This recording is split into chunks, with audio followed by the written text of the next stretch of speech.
Hi, and welcome back to Thone's Hebrews Nibbles number 139, The Race of Faith, part 3 of 5.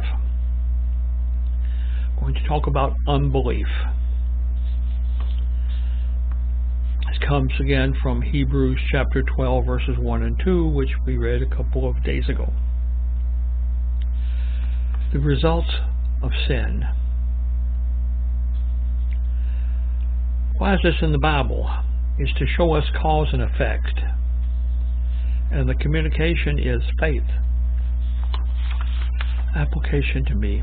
Clearly the sin being discussed here is not a physical sin of commission, like robbery or murder, but rather a spiritual sin. This sin is the sin of unbelief. This sin was the main reason that the Israelites waited 40 years before entering the Promised Land. That is, the 10 of the 12 people who went out to spy the land came back and says, no way we're going to make it. And a lack of faith caused the entire group of people to wander in the desert for 40 years because they accepted the word of those 10 who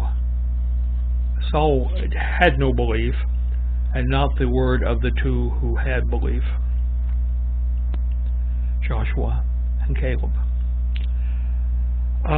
It's also a major obstacle for us today, by the way, unbelief, which blocks so many from salvation.